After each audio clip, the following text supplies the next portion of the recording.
The problem of human rights is usually dealt with by political scientists, economists, philosophers, but rarely by psychologists. And so I was very delighted to be invited to talk about the problem of human rights from a clinical standpoint of psychology. We know more or less what the standpoints of the political scientists are. He would say, I hope, that the human right is the right of every citizen to express himself freely without any fear of reprisals or even of indirect measures against him, and the right to participate actively in the process of decision-making.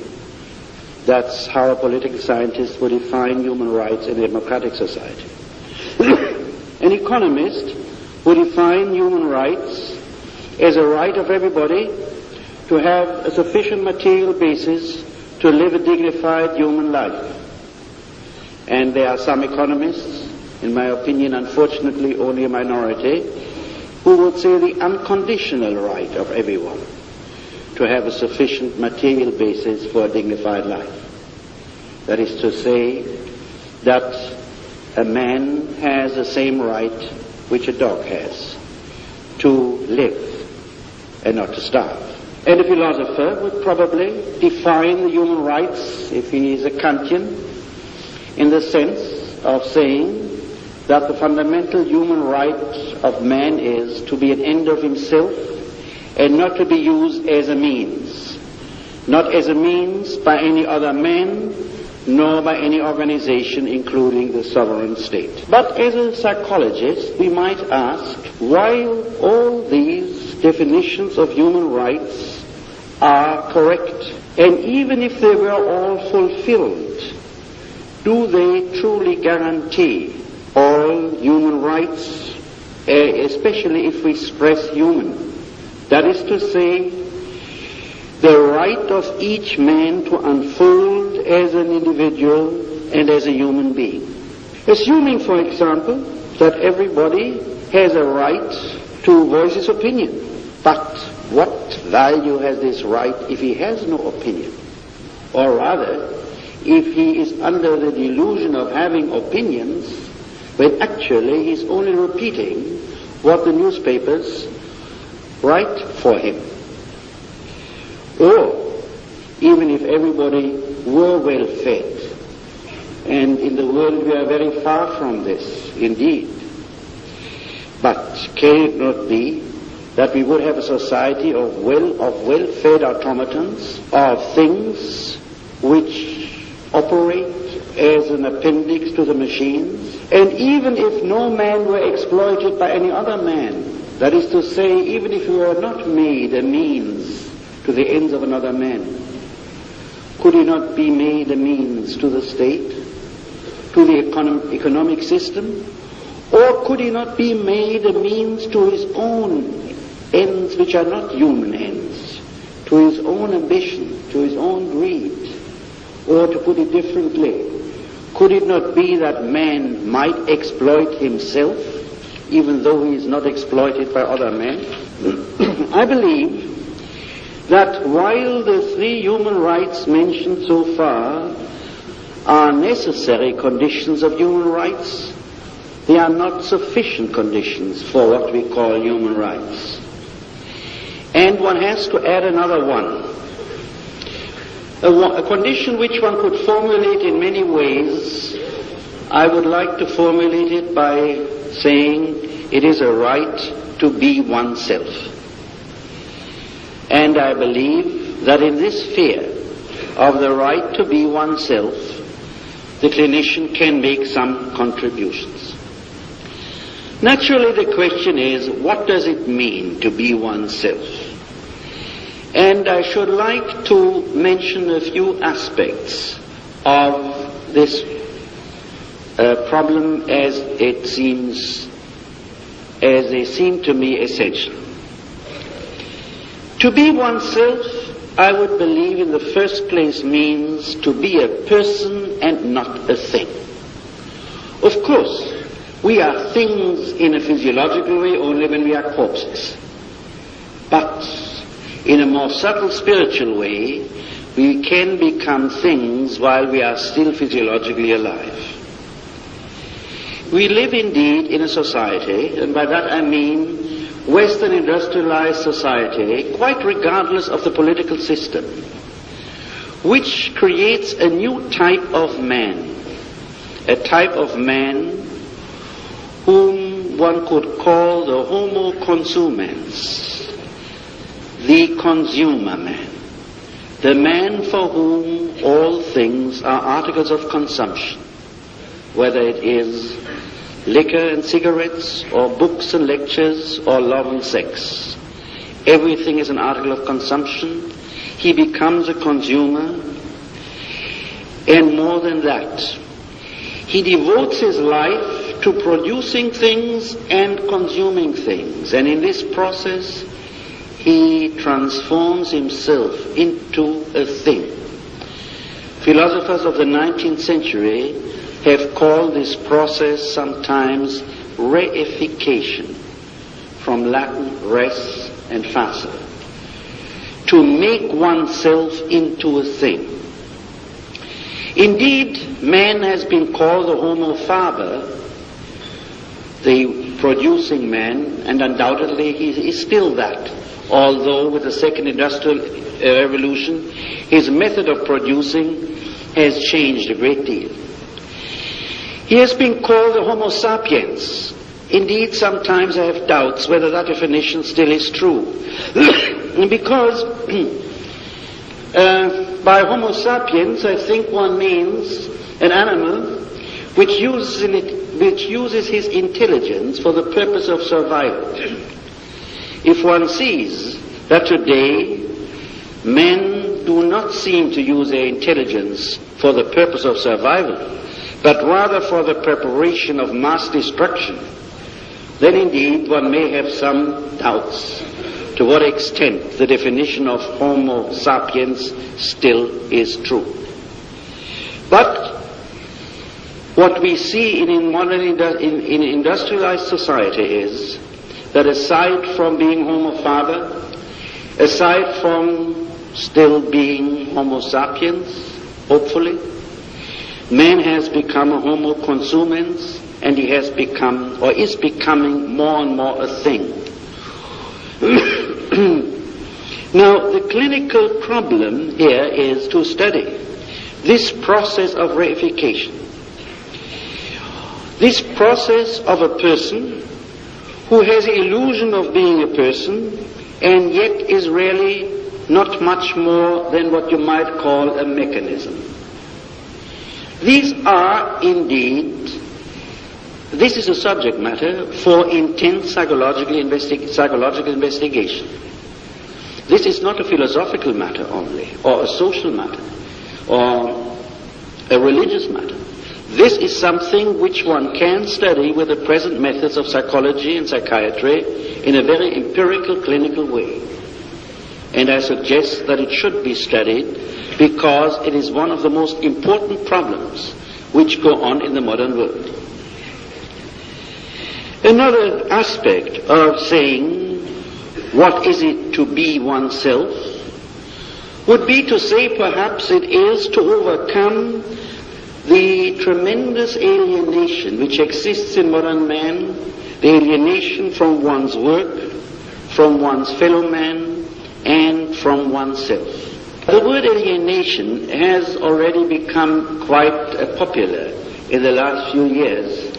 So many of you are familiar with the term which goes back to Hegel, and in fact it goes back earlier. But I should like, for those who are not familiar with it, to define it in as brief a way as possible. I hope at the same time somewhat understandably. By alienation, one refers to the fact that a man does not experience his own powers, his power of thought, his power of love, as his own. That he transfers all these powers to something outside, to a leader, to the state, to society, to an organization, and that he is in touch with his own powers only by the worship of these institutions or leaders or personalities to whom he has transferred his powers. The richer and more powerful they are, the poorer he is as an individual. This phenomenon was first described as a religious alienation by the prophets of the Old Testament in the concept of idolatry. When they speak of the idols by saying, he has eyes and does not see, he has ears and he does not hear, they point exactly to the fact that man bows down to the work of his own hands. He feels powerless and impotent and does not recognize that he is the one who has created these idols, whom he now fears, whom he asks to help him when they are nothing but the production or the product of his own, sometimes hands, when it is an idol of carved wood, or sometimes merely his imagination. In the modern world, there is not only a great deal of idolatry, whether it is in religious or not religious terms, the worship of the state, the worship of production, the worship of leaders, but in general we can say that we have lost control over the very circumstances which are our own creation. They stand up above and against us, and we do not seem to be able to control the very circumstances and things which we have created. This is the essence of the concept of alienation, not only in the religious but also in the general social sense. And if there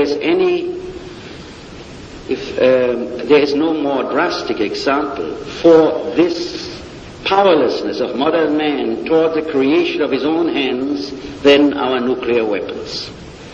There they are, the result of the finest thought and effort of mankind, and yet man finds it extremely difficult to control this work of his hands, and they have become stronger than he. He feels powerless in comparison with that which in fact is his own creation. As Emerson has once put it, and that was already in the 19th century, things are in the saddle and ride man. That is a very good description of the concept of alienation. Now again, I would say this is a problem which can be studied clinically from a psychological and psychiatric standpoint, and a few beginnings have already been made to study it. Mostly this problem has been dealt with by philosophers and by sociologists. But the phenomenon of alienation is not just a philosophical concept. It is a very real human phenomenon which can be understood only if one understands the whole personality, if one understands the processes which are involved in the experience of alienation. And of course it's particularly important that this is studied from the standpoint of a theory which understands the importance of unconscious phenomena, because it's the very nature of alienation that it is not conscious, and that if one does not understand and investigate unconscious phenomena,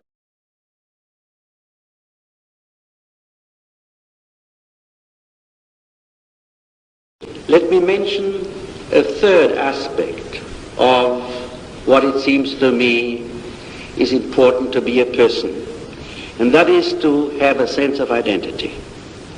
To be able to say I in a meaningful and authentic way, rather than to feel as the one, as Heidegger has originally formulated it, as one of the mass, as a coin which bears the same stamp as all other coins, and yet has the illusion to be entirely different from all other coins. This phenomenon of lack of identity has been described perhaps most clearly also already in the 19th century, where some remarkable people have seen what will become of man more clearly than man sees it when he has become it.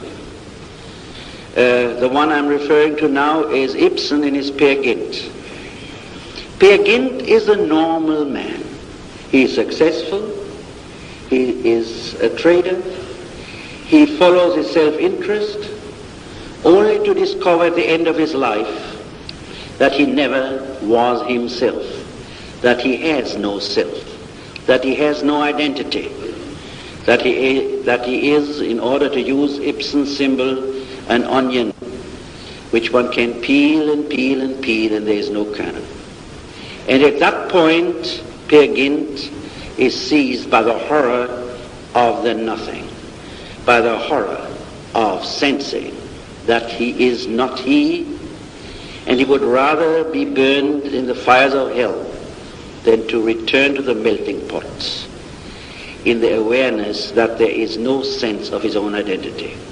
A modern writer, Kafka, has described the same phenomenon in The Trial, which I'm sure most of you know. There too, K is a perfectly normal man. He has no problems, except he has that long dream which fills the book of Kafka, the Trial. He's perfectly normal, and yet he is profoundly sick, but he's not aware of it, except in the dream or in the symbolic novel which Kafka writes about him. Now, again, it has to be said that our lack of sense of identity leads to another phenomenon, and that is the obsessional need to conform with everybody else. Naturally, if I do not know who I am, then I have to join the herd in order to be sure that I'm somebody, that I am at least like the rest, that I have a place somewhere, that I'm not completely disoriented. If I have a strongly developed sense of I do not need to have an obsessional need to be part of the herd, because my role in the world is given by my own experience of I. Most of you know the problem of identity has become the study among a number of psychologists and psychoanalysts in recent years. Perhaps the best known author in this field has been Professor Erikson. But again, I believe a great deal more can be done to study the problem of identity in modern man. And I come now to a fourth aspect of being a person, an aspect which I should like to describe by saying to be a person requires not to be the prisoner of unconscious forces which drive one. To be free in a deeper than the merely political sense. To make the unconscious conscious, at least to a large extent. To be aware, or as Freud put it, where there is id, there shall be ego. Or you might even still put it in a simpler form, that is simply to say to see the reality inside me and the reality outside of myself. After all, there is no such thing as the unconscious, as a place. There is only a function. I am either conscious or I am unconscious of certain experiences, of certain things which I sense inside of myself or outside of myself. That really means I either see or I don't see. I am blind. And to make the unconscious conscious simply means to be more in touch with the reality inside of myself or outside of myself. After all, let us not forget, most of what is real is not conscious, and most of what is conscious is fiction. We are not aware that it is a fiction because it's a fiction shared by everybody, and hence people believe the fiction is true. because our whole concept of reality is essentially one based on consensus and not on a critical examination of what is really real. Actually, it has been a tendency in the thought of the last 2 or 3 centuries in science, in philosophy, to get a closer answer to the question, what is really real?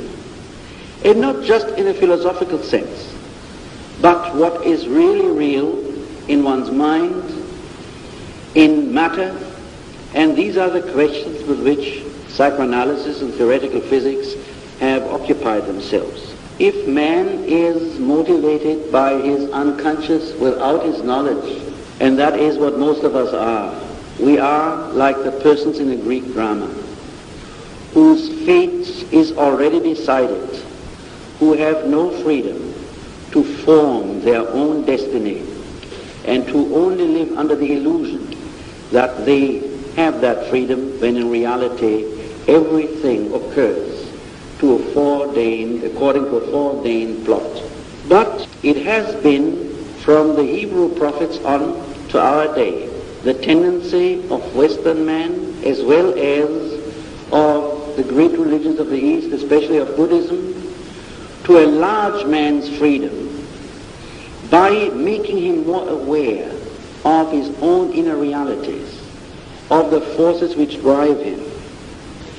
And the one who has made the basic discoveries in a more detailed and scientific sense is, of course, Freud. No need here to talk about Freud.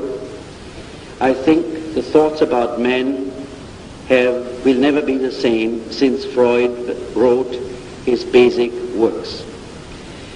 But naturally, Freud was, like every genius, also a son of his time. In his thinking, he was largely determined by a mechanistic materialism which tried to see psychic realities represented mainly by the mechanisms of instincts which Freud saw in a certain sense essentially as libido, or later as death instinct and life instinct. I believe that by this narrowness of his philosophy, he was forced very often to restrict the richness of his own discoveries because the frame of reference he had did not permit him to widen it further. But no genius ever has transcended his epoch in a sense that he could foresee what possibilities existed for his own discoveries even half a century later. And furthermore, it is true that 50 years ago, sexual desires were certainly in the middle class, never in the upper class, very much repressed. That was a characteristic of the Victorian age. But I think there is a rather widespread agreement that today sexual desires and fantasies are not so repressed anymore. Some of us may even wish they were a little bit more repressed. Sex has become, like everything else, an article of consumption. In fact, a very accessible and cheap one. But there are other things in men of today which are repressed. They have a very different nature.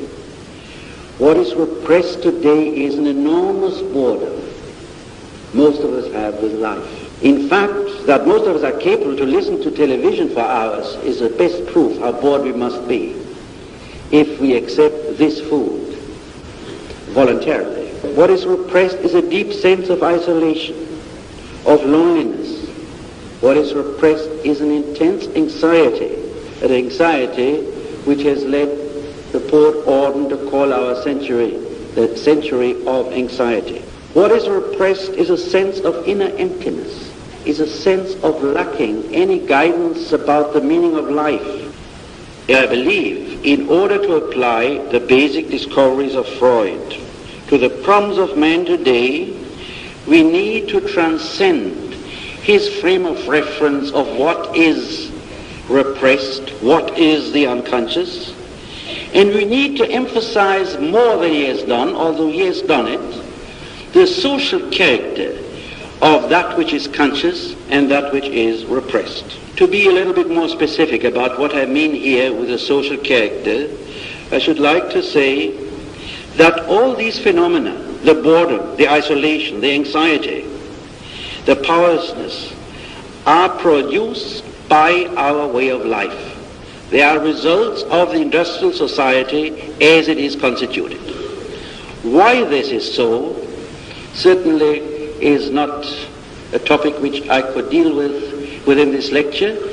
It is also a topic to which certainly I don't have the answers, but it is a topic which should be studied by many psychologists, perhaps often in cooperation with sociologists, to understand why this society in which we live produces these emotional experiences. It is easier to say why they have to be repressed. Because if we were aware of our anxiety, of our sense of isolation, of our sense of impotence, if we were aware of it, we could hardly go on functioning as the society expects from us to function. In fact, I would think that even if for 1 week you would stop all television, radio, games, and conversation, you would have probably hundreds of thousands of nervous breakdowns. Or at least you would have suddenly people be very aware of all these things which are usually repressed. The reason why people are not aware of them lies to a large extent in this phenomenon, that the very society which produces these experiences also produces the compensations which permit to keep them repressed. That is to say, essentially, our entertainment industry and our consumption culture. By the process of being the perfect consumer, man saves himself from the awareness of his anxiety. To the clinician, this is by no means something surprising, because we know that many people who have an intense anxiety without being aware of it overeat or have develop a habit of compulsive buying. By doing this, they compensate the anxiety in such a way that they protect themselves from being aware of it. Now you may ask, would it be advisable that these unconscious experiences should become conscious? Should we be aware of our anxiety, of our boredom? Well, the answer to this question depends where you stand. If your main interest is the social status quo, then you better see to it that these experiences do not become conscious. Because if they do become conscious, they would lead some people to despair, but many other people to demand changes, to look for goals, for meaning of life, for spiritual ends, which would make life more meaningful and which would relieve them from their despair. But that would also require some social changes. And if you only think of the damage which our advertising industry does to man psychologically, then even a simple demand, which would be a demand in the name of man's sanity, to stop our method of advertising, would already encounter a very massive resistance. And I don't mean the resistance a psychoanalyst speaks of, but the resistance of a very powerful industry. And that is not an easy thing. But if you are concerned with the development of man as being more important than the existing social status quo, then indeed I think you would be in favor of seeing what is hidden. Because it is the only way to end the way of life which, if it continues, will end in a human automaton who has become entirely a means and who is not an end in himself anymore. So if you have this aim, then the question is, how could that which is unconscious in most people become conscious. I think we could use here the word social unconscious. There are many things which are unconscious individually by individual factors of repression, of this, that, and the other. But I would say most of what is unconscious is precisely not the memory of what happened to me in my 4th year or in my 3rd year or a little later. But most of what is unconscious is precisely that which society forces to be unconscious. Because while it produces certain experiences, it must prohibit and inhibit them to become conscious. Well, one answer would be, so should everybody be analyzed? Well, I'm afraid then psychoanalysts would have such an excellent business that it would be very dangerous for the profession. It has already been a little bit too dangerous that psychoanalysis became so fashionable in the last 20 years. And besides that, it would require a material wealth which is far from what we can visualize. But I don't think it would be necessary either. I think in the first place, getting in touch with the realities inside of myself and outside of myself. That is to say, to see, to be in communication with what I sense without being aware of it, requires first of all a social atmosphere which is free from fear. Free from fear of any kind, free from any threat, but more than that, in which dissent is not discouraged, is encouraged, is furthered. And that is not so much a matter of the law, but this is a matter of the social atmosphere, of the subtlety of practices which go on. To what extent a man dares to say, or even dares to think, what is inconvenient in a given situation. I think that the awareness of the social unconscious depends first of all in a great deal more freedom for dissent in a subtle and often indirect way than even a country like the United States has now. It involves a second thing, and that is a critical attitude towards society and its ideologies. If I am not critical towards social ideologies, if I am naive in believing that what the majority says is true, and what the majorities of the opponent, whoever he is at the moment, says is false, then of course I'm caught completely in the thought schemata of my own group. Then I think what everybody else thinks and cannot be aware of anything, which is in contrast to the pattern of thought which is universally accepted, or at least accepted by the majority. To be in touch with one's own inner reality requires to be of a critical mind, critical of oneself and critical of the facts which one sees. Let me give you one example for this. That is the trial against former Nazi Eichmann, which you will remember a few years ago in Jerusalem. Well, one can feel nothing but indignation about this man. But if one is in touch with one's own unconscious reality, I think one would have to admit that in all of us there is a piece of Eichmann. And if you ask why, on what basis do I say this, then I would ask you whether you have lost your appetite when you read that in India people were starving, or whether you have gone eating. As soon as you have not lost your appetite, when you knew other people were starving, then your heart has hardened. And in principle, you have done the same which Eichmann did. I don't think that if we really are in touch with the reality, the inner reality of ourselves, that there's any crime or perhaps any virtue which we cannot discover in ourselves. We shut ourselves up from the awareness of our inner reality. We project the evil to our opponents and enemies, and believe that the good is in ourselves, individually, nationally, and group-wise in general.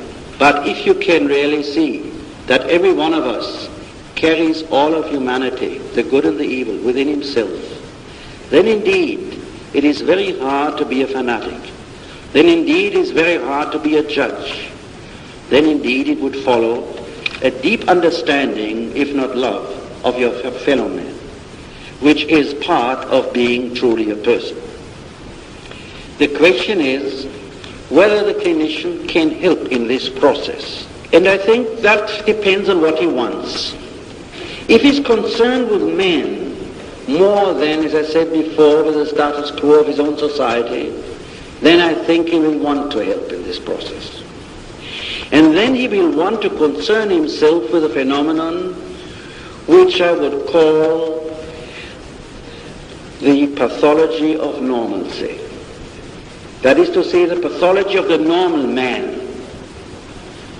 I gave as an example Peer Gynt and Kafka's K, who both are normal men who are very sick. And perhaps I could mention as the opposite example Hamlet, who was a man who really saw reality and therefore had to appear crazy. Anyone who really sees reality, who sees what really is really real, will appear to the person who lives under the illusion that the world is all right as a slightly crazy person. Sometimes he might be, but not necessarily so. What I suggest is that if the clinical psychologist or the social psychiatrist wants to help in the process that man becomes a person, then he must study much more the pathology of normalcy than has been done so far. Indeed, we have learned a great deal from the study of individual pathology. But I think we have become, and that is a professional sickness or one-sidedness which is quite understandable, too impressed with individual pathology and too little impressed with social pathology, precisely with the pathology of what is called normal. If we were looking at ourselves, modern civilized, industrialized society, from one of those flying saucers some people believe in, or from another planet, I think we would consider Western mankind at the moment rather at the verge of insanity, of people playing with self-destruction when they have the chance of building a life for the first time in history, which could lead to the development of all powers, human powers of man. And if the clinician wants to help in this, he naturally must begin with himself, to become critical, not only of individual pathology, not only of seeing that a man who behaves in a peculiar way is probably suffering from this or that sickness, but critical precisely of the normalcy of his own society. And that means perhaps to have little courage.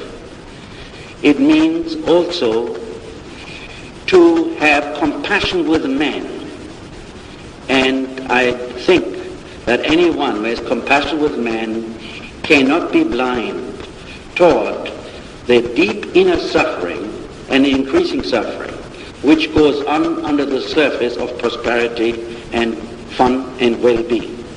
To make some concluding remarks to these observations, I would say that the human right to be oneself requires in the first place freedom from fear of war, of poverty and persecution and discrimination of any type. Secondly, it requires to change the pattern of the consumer man and to set new goals in which man finds a meaning in life, in which he is active, productive. Active and productive here in the sense of Aristotle and Spinoza, and not in the sense of being busy.